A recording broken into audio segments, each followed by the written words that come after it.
A busy bakery can bring in between $50,000 and $80,000 a month. But after paying for flour, employees, rent, energy, and taxes, what's left for the owner can be less than a bank manager's salary. The numbers don't add up the way most people imagine, and that's exactly where this investigation begins. The bakery market in the United States is one of the largest and most underestimated in the country. There are more than 300,000 bakeries spread across the nation, from small neighborhood establishments to large chains with industrial operations.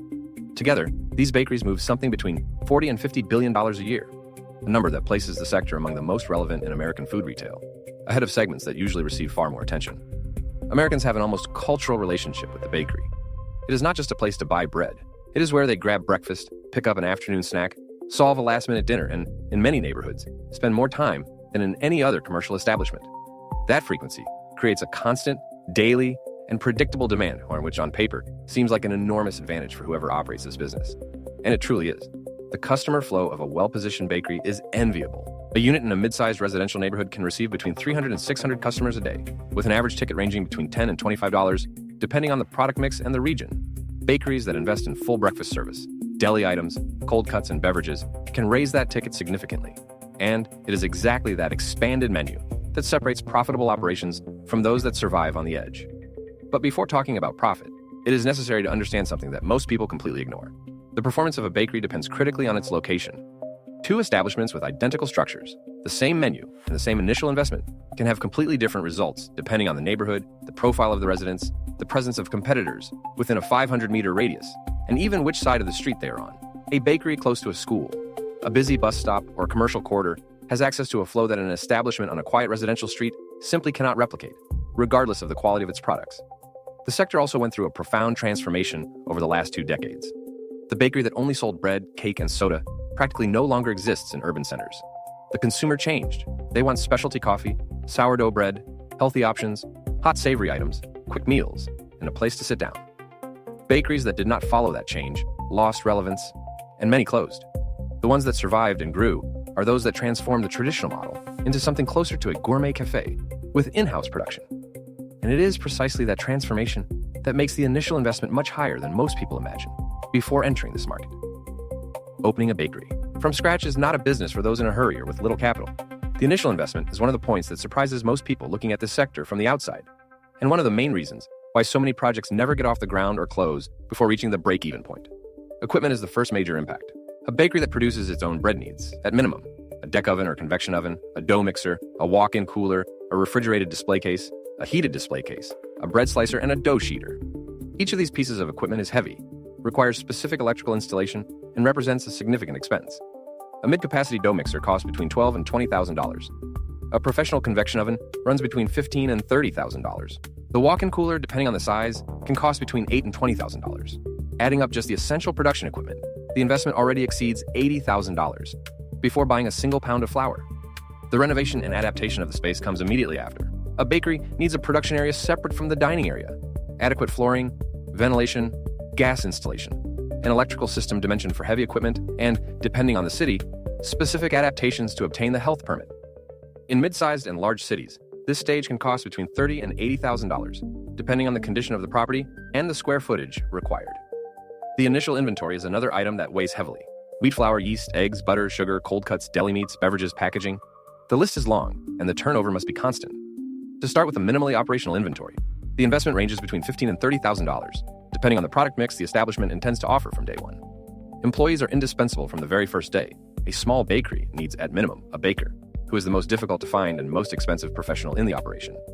In addition to counter attendants and a cashier, an experienced baker in major American cities can cost between $3,000 and $6,000 a month, not counting payroll taxes and benefits that raise that cost by approximately 30 to 40%. Finding a good baker is, in practice, one of the biggest bottlenecks in the sector, and losing one to a competitor is a real and constant risk.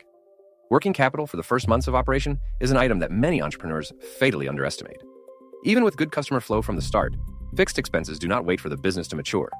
Rent, payroll, electricity, gas, and suppliers must be paid regardless of the month's results. Having between 3 and 6 months of fixed costs in reserve before opening the doors is the difference between surviving the adjustment period and closing before finding the right operational rhythm. Adding everything together, equipment, renovation, initial inventory, working capital, and opening costs, the total investment to open a small to mid-sized bakery falls between $150,000 and $300,000. Bakeries with a full deli, structured breakfast service, and a large dining area can require investments above $400,000. That is a number that completely changes the conversation about how much this business needs to generate to make financial sense. And now that the money has been invested, begins the part that most people never calculate correctly. A bakery that runs well generates revenue every single day. 7 days a week, 365 days a year. That continuity is one of the great attractions of the business, and also one of its greatest traps. Because when revenue comes in every day, costs go out every day as well. And it is in the difference between those two flows that the financial reality of the bakery reveals itself. The revenue of a well-positioned neighborhood bakery averages between $40,000 and $80,000 a month. Larger bakeries with a full deli, complete breakfast service, and a dining room can exceed $150,000 monthly. But revenue is not profit. And this is where the part that surprises most outsiders begins. The cost of goods sold is the first and largest strain. In a bakery, raw materials represent between 30 and 45% of gross revenue, depending on the product mix. Bread has a low production cost and a reasonable margin, but savory items, filled cakes, deli products, and cold cuts have a significantly higher cost. A bakery that relies heavily on resold industrialized products, such as beverages, deli meats, and dairy, operates with even tighter margins on those items, reaching gross margins of only 15 to 20% in some categories. Payroll is the second largest cost. A mid-sized bakery employs between 5 and 12 workers, including a baker, a pastry chef, counter attendants, a cashier, and general service staff. With payroll taxes, paid vacation, and benefits, the complete payroll can represent between 25 and 35% of revenue, a number that shocks those who enter the sector without having done that calculation beforehand. Rent is the third critical factor, and the most dangerous one. A bakery needs a commercial location with high foot traffic, which means the property is expensive. In valued areas of mid-sized and large American cities, the rent for an adequate space can vary between $5,000 and $15,000 a month. When rent exceeds 10% of revenue, the business begins to enter a risk zone that few can sustain for long. Electricity and gas are costs that most entrepreneurs severely underestimate before opening. Ovens, walk-in coolers, dining area lighting, refrigeration equipment, and air conditioning run without interruption. A bakery's electricity bill can vary between $3,000 and $8,000 a month. Gas, depending on the production volume, adds another one to $3,000. Together, these two items can represent between 8 and 15% of revenue, an invisible cost for those who have never operated the business from the inside. Taxes complete the picture. Depending on the business structure and the state, a bakery can pay between 15 and 30% of its net income in federal and state taxes. Those who grow and move into higher tax brackets can face a significantly larger tax burden, which can turn a profitable operation into a deficit one overnight if tax planning does not keep pace with growth. There is also an invisible cost that practically no entrepreneur calculates accurately before opening: waste. Bread that did not sell, savory items past their prime, cake that did not move. In a poorly managed bakery, waste can consume between 5 and 10% of revenue.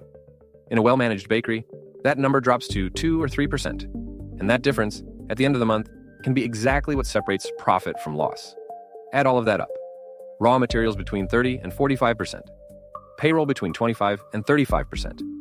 Rent between 8 and 12%. Electricity and gas between 8 and 15%. Taxes between 4 and 15%. Waste between 2 and 5%. The number that remains is smaller than almost everyone imagines. And it is exactly that number that is about to be revealed. The number that most people never stop to calculate.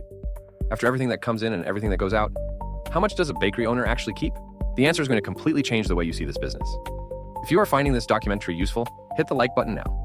It helps the channel keep producing investigations like this one. And the next revelation is exactly what you came here to discover. The net margin of a bakery, when everything is running well, falls between 5 and 12% of revenue. That is the real range, practiced by the market, confirmed by those who operate this business from the inside. It is not the number that comes to mind when someone dreams of opening a bakery, and that is exactly why it needs to be understood in depth. In practical terms, this means the following.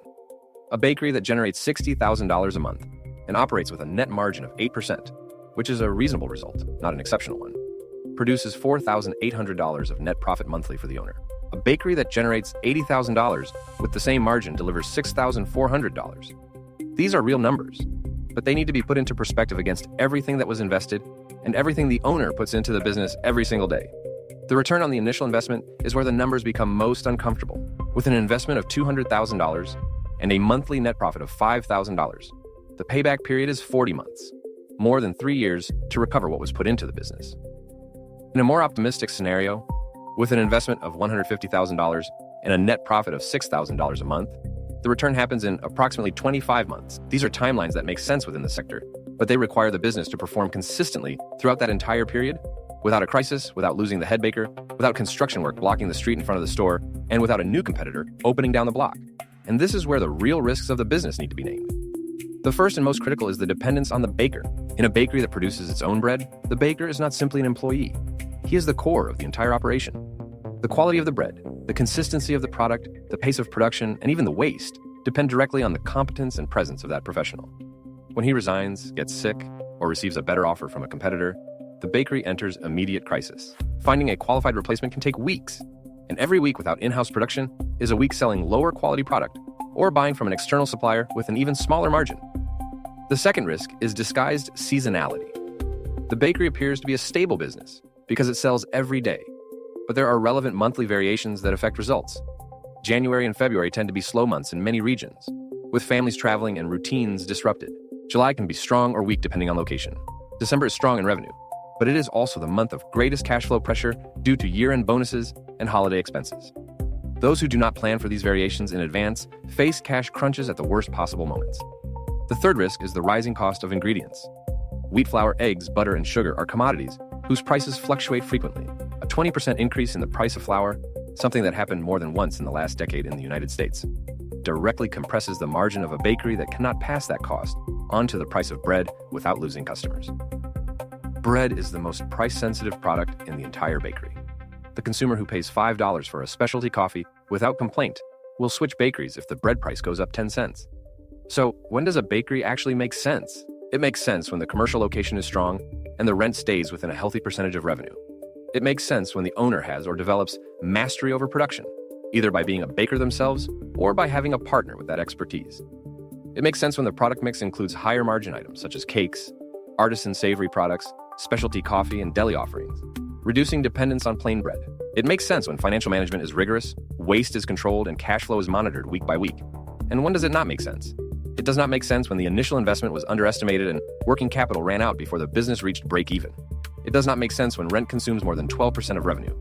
It does not make sense when the owner delegates everything and has no real control over the operation. And it does not make sense when the location is weak, because no exceptional product compensates for a location without foot traffic. What separates the bakeries that thrive from those that close is not the quality of the bread. It is management. It is cost control. It is the choice of location. It is the ability to build a team that does not depend on a single person to function. The bakeries that reach 10, 20, 30 years of operation are businesses managed with the same seriousness as any other company and treated that way from the very first day. The bakery is one of the most present businesses in American daily life and one of the most misunderstood by those on the outside. Most people see the movement, smell the fresh bread, and conclude that the owner must be making a lot of money. The investigation you just followed shows that the reality is significantly more complex than that perception. A sector that moves between $40 and $50 billion a year in the United States hides net margins that rarely exceed 12%, and that in most operations fall between 5 and 8%. The owner who generates $60,000 a month and manages the business well takes home between $4,000 and $6,000 in net profit. That is a result that demands years of work, significant investment, and rigorous management to be sustained. What this investigation reveals, above all else, is that a bakery is not a simple business disguised as a simple business. It is a complex operation that the familiarity of the product makes invisible to those who are not inside it. The bread that costs little at the counter is the result of a chain of costs, risks, and decisions that the consumer never sees, and that the entrepreneur needs to master completely before putting the first dollar into this market. The next time you walk into a neighborhood bakery and see the owner behind the counter before 6 in the morning, you will understand exactly what is behind that business, and you will never look at it the same way again. If you made it this far, you already know more about bakeries than 90% of the people who dream of opening one. Write in the comments, would you open a bakery knowing all of this? Or did this documentary change your mind?